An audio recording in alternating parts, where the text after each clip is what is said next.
기아차입니다. 네, 기아차. 기아차도 굉장히 사실은 이제 멕시코 관세 때문에 흔들리고 저번에는 이제 관세에 좀 완화되는 그런 부분들로 급등이 나왔었는데 이 여파가 상당히 클 수 있거든요. 그래서 그런 부분들 어떻게 생각하시는지 한번 들어보도록 하겠습니다. 그럼 이 종목 고 하실 건가요? 스탑 하실 건가요? 네, 이 종목 오늘 장에서는 스탑을 드리도록 하겠습니다. 네, 기아차 스탑 나왔습니다. 그러면 왜 스탑인지 자세하게 한번 얘기 들어보는 시간 가져보도록 할게요. 네, 일단 기아차 같은 경우에는 또 자동차 관련주로서 현대모비스 비롯해서 지금 굉장히 많은 이슈가 되고 있는 그런 종목이다라고 보실 수가 있습니다. 일단 기아차 같은 경우에는 지금 트럼프 대통령의 발언이 지금 굉장히 큰 이슈가 되어서 이제 모멘텀으로 지금 작용한 그런 케이스라고 보실 수가 있는데요.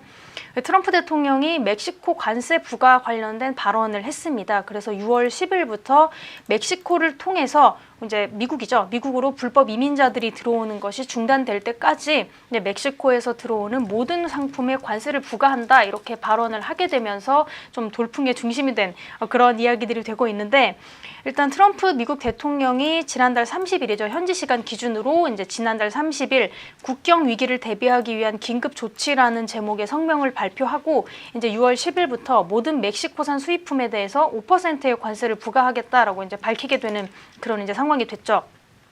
그래서 일단은 트럼프 대통령이 불법 이민자 또 마약 문제에 대한 멕시코 정부의 소극적 태도가 이제 되게 이게 문제다. 이제 이것들이 미국의 국가 안보와 경제를 위협하고 있다라고 강조를 하게 되면서 이제 계속 이제 이런 문제들이 좀 불거지게 됐었는데 일단은 1,036명의 대규모 불법 이민자가 멕시코 국경에서 체포된 게 발단이 되었다. 이렇게 이야기가 나오고 있습니다. 그래서 미국은 이 문제가 해결되지 않는다면 이제 매달 5%씩 관세를 상승시켜서 10월 1일에는 25%까지 올릴 계획이다라고 굉장히 강경하게 이야기를 하게 되어 있는데요.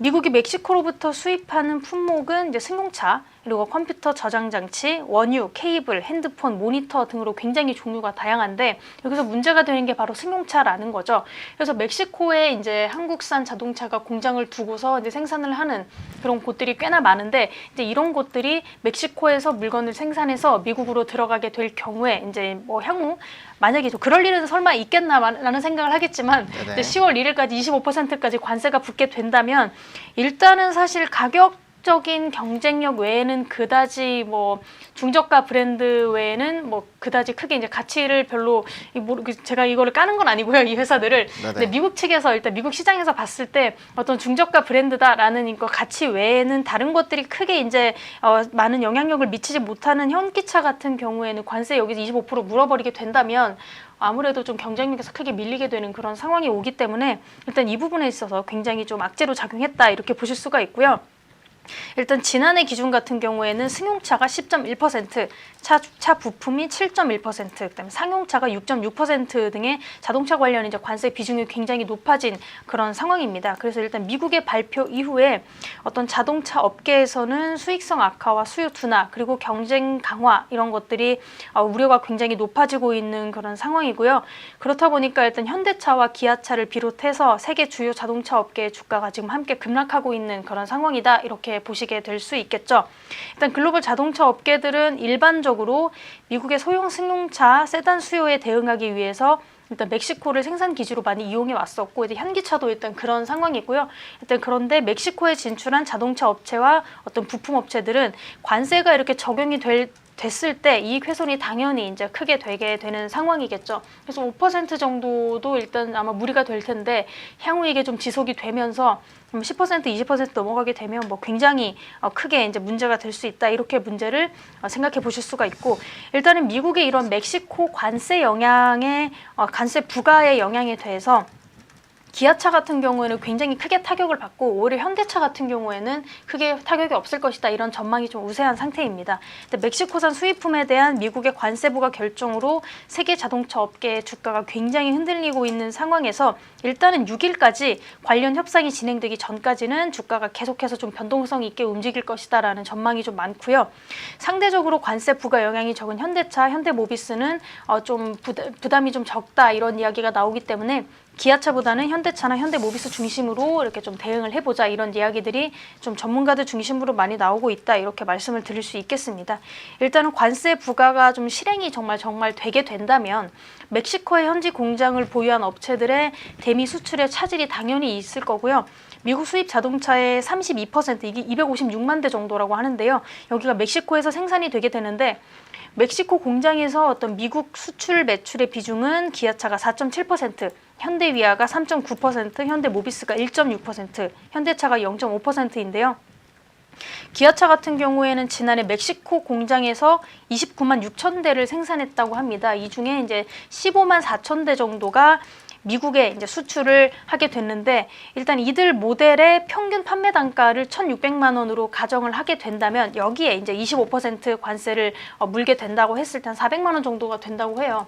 그럼 이제 자동차에 400만 원이 추가적으로 붙게 되면 2천만 원 가량이 이제 될 텐데 이걸 과연 사겠느냐 말이죠. 그래서 네네. 그다지 이제 가격 경쟁력이 없어지게 된다, 이렇게 이야기를 좀 드릴 수가 있을 것 같고, 판매 유지를 위해서 또 추가적으로 이제 우리가 감내해야 되는 비용이 한 6,160억 원, 이제 총 다 합쳐서요. 15만 4천만 대를 곱하기 400만 원 이제 추가를 하면은 총 이제 6,160억 원 정도라는 것을 고려했을 때 아마 미국 외에 다른 대체 판매 시장이 확보되기 전까지는 가동률의 축소를 피하기가 좀 어렵다, 이렇게 보실 수가 있고요.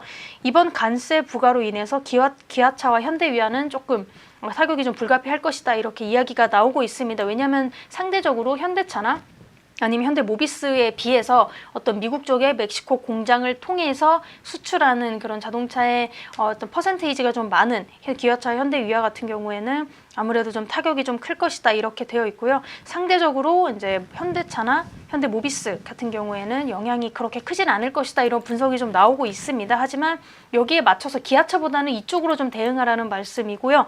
여기는 전혀 타격이 없다, 이렇게 말씀드리긴 좀 어려운 상황이다, 이렇게 말씀드릴 수 있고, 아무래도 좀 자동차 업계 전반이 아마 이번 좀 관세 문제에서 그렇게 좀 자유롭진 않을 것이다, 이렇게 이야기가 좀 나오고 있는 상황입니다. 그래서 멕시코 정부는 오는 6일 미국으로 이제 사절단을 보내서 협상을 좀 진행할 예정이라고 하는데요. 아마 이 6일 협상 진행 전까지는 좀 아무래도 좀 변동성이 계속해서 유지되지 않을까, 이런 상황이라고 보실 수가 있죠.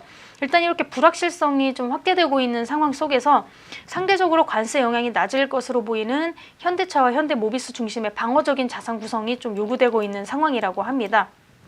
일단은 멕시코 지역 내에 미국 북미 수출용 공장을 설립했던 어떤 기아자동차 같은 경우에는 2018년도, 2017년도 대비해서 멕시코에서 자동차 생산량이 30%, 33% 이상 좀 증가하게 된 케이스고, 미국 생산량 같은 경우에는 멕시코 공장이 설립된 이후에는 18.4% 정도 감소된 그런 상태라고 하는데, 일단 이거 전반적인 어떤 기아차뿐만이 아니고 어떤 전반적인 이런 자동차 시장이라고 보실 수가 있는데, 이러한 상황에서 일단은 멕시코 공장에 멕시코의 생산 공장을 설립한 이후에 18% 정도 어떤 그런 미국에서 생산량이 감소된 케이스를 트럼프 입장에서 봤을 때는 어떤 미국 내의 일자리가 빼앗겼다라고 이제 생각을 할 수 있기 때문에, 이러한 부분 때문에 이제 미국의 멕시코 관세 부과의 어떤 수익성 부분에서 좀 부정적인 그런 영향을 미치게 되지 않을까, 이런 이야기들이 있습니다. 아무래도 미국과 멕시코는 좀 생산하게 된다면 원가 자체 부분에서 좀 가격 차이가 있기 때문에 아무래도 좀 실적 악화 부분은 좀 피할 수 없는 문제이기도 합니다. 그리고 일단은 기아차의 케이스로 또 살펴봤을 때는 기아차가 지금 국내외 모두 수익률이 지금 좀 저조한 상태로 좀 이어지고 있죠. 그래서 내수 판매 같은 경우에는 8.6% 정도 좀 수익이 하락한 그런 모습을 보여주고 있고요. 특히 승용차 중에서는 레일을 제외한 전 차종이 지금 판매가 줄어든 상태입니다. 그리고 기아차를 대표하는 K 시리즈 있죠. K3, 5, 7, 9 전부 다 판매량이 모두 저조해서 지난해 대비 두 자릿수 이상이 좀 급감한 그런 상태라고 보실 수가 있고, 기아차의 경우에는 지난달 해외 판매 실적은 지난해 같은 기간에 대비해서 2.2% 감소 한 상태고, 또 유럽 중심으로 판매가 일시적으로 호조를 좀 보이기는 했지만 중국이나 또 일부 신흥시장에서 판매 부진이 좀 아무래도 계속적으로 좀 영향을 미치게 되어 있는 그런 상태라고 볼 수가 있습니다. 그래서 일단은 좀 기아차는 지금 현재 관세부가 문제 안에서는 굉장히 좀 타격이 클 것이고, 또 내수에서도 좀 좋은 그런 판매 흐름을 보여주지 못하고 있기 때문에 이 부분에서 기아차는 조금 안 좋은 상태다, 이렇게 말씀드릴 수 있긴 하지만, 일단은 관세 부분 자체가 6월 10일이 될 때까지는 아직은 모르는 상황이기도 하죠. 지금 오늘부터 당장 부과된다는 문제는 아니고, 일단은 6월 10일부터 부과될 예정이기도 하고 여기 추가적으로 따라오는 기아차의 대응도 좀 살펴볼 만한 그런 문제이기 때문에 일단은 가지고 계신 분들은 오늘장 같은 경우에서도 42,200원대로 형성이 되어 있는데요. 일단 가지고 계신 분들은 일단 홀딩을 좀 해주시고 신규 매수만 좀 자제해 주시는 방향으로 진행해서 좀 지켜보시는 전략이 어떨까 하고 말씀드릴 수 있을 것 같습니다. 네, 좋습니다. 일단 기아차에 대한 흐름들 좀 전반적으로 말씀을 해 주셨고요. 그다음에 오늘 장에서는 좀 반등이 그래도 나와주고 있는 그런 특이한 모습들 조금 있습니다. 그래서 관련된 내용들 좀 자세하게 말씀을 해 주셨고요. 일단 60일선 위에 올라타 있는 상황이기 때문에 이 지점 다시 이탈하는지 안 하는지 여부를 조금 집중해서 보실 필요성이 있겠다라고 정리를 한번 해보도록 하겠습니다.